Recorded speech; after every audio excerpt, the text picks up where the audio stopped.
Right now, Pittsburgh's best sports show is about to begin. Call us or tweet us.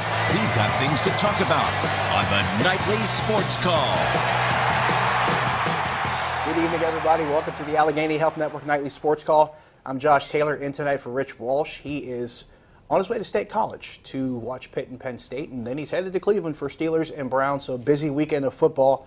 We will get right to that. To help me do that, from the Pittsburgh Post-Gazette, he is a columnist there. He's also a host of the radio show that bears his name.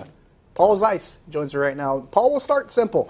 We'll start with Pitt, Penn State. That's the first thing on the docket. Tomorrow, 3:30 is the kickoff time.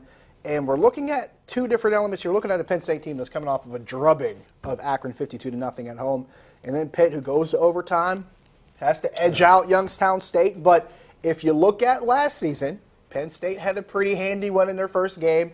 Pitt, maybe not as easy of a time winning in their first game, and they tilted at Heinz Field, and Pitt won that game 42-39. So now you look at this one, but that might be the one thing that's the same. Everything else around this game, as far as the circumstances, is really, really different.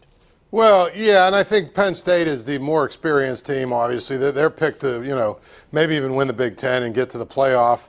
Their offense is really, really good. They know what they're doing. But, it wasn't until about week 4 or 5 last year that they really found their stride. You remember they lost to Pitt? Right. Then they got smashed by Michigan in like their fourth game of the year. The big house was people were talking about maybe, James Franklin, this could be it. And I believe you and I debated said topic on the that if he didn't start winning, that he would be on the hot seat. But they turned it around because they figured it out.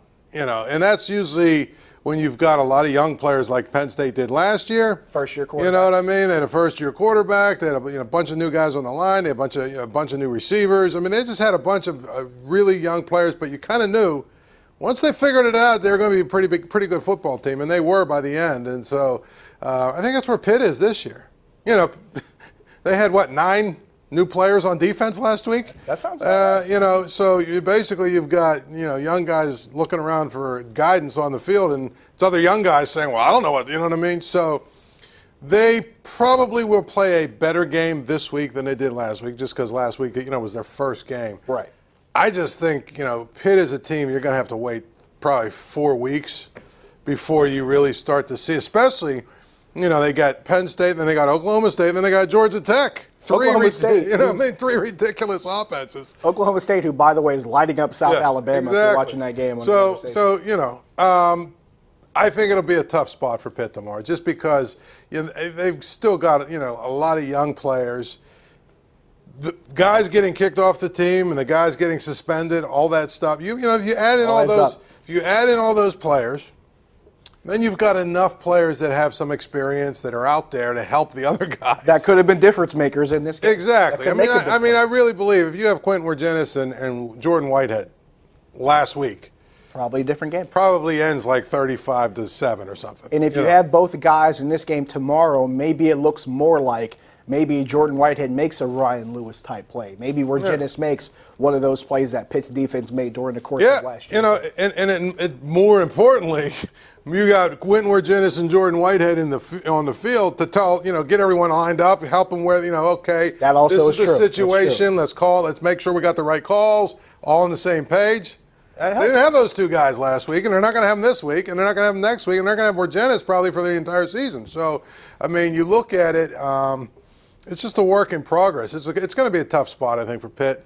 I think if you're a Pitt fan, you just need to hope that they play a better game than they did last week. And then you see the progress. I talked about this on our Facebook Live on KDKA's page right before I came down here to the studio. I expect Pitt to play a really strong first half, if for no other reason, for pride's sake. I expect Pitt to come out and have a very spirited first half. Rivalry games, it's really hard to try to predict, and you hear a term throughout the record books, but rivalry games are very hard to really script and describe what's going to happen. So I expect maybe Penn State pulls away in the second half because the experience and the depth just becomes too much for Pitt to overcome. But I do expect more of a competitive game than maybe some out there are anticipating. All right, let's shift to Steelers-Browns. Sunday in Cleveland, week 1.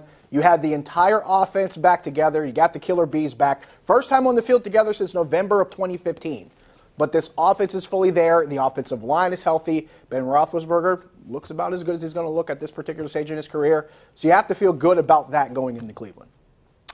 Well, yeah, and you also got to feel good about the fact you're playing the Browns. And you feel good about the fact that so even if there are some, little hitches that you got to get worked out, little snags in what you're doing, and this is the lab where you work those kinks out. Yeah, it takes Le'Veon Bell a little bit of time to get going, or Martavis Bryant is, whatever. This is their South Alabama. Exactly. Okay. They have a chance to go up there, and I think they'll play a good game. But if they don't, they're still going to win. So I would agree with that. That's what's nice about starting with the Browns. If they were starting with, like last night, the Patriots and the Chiefs.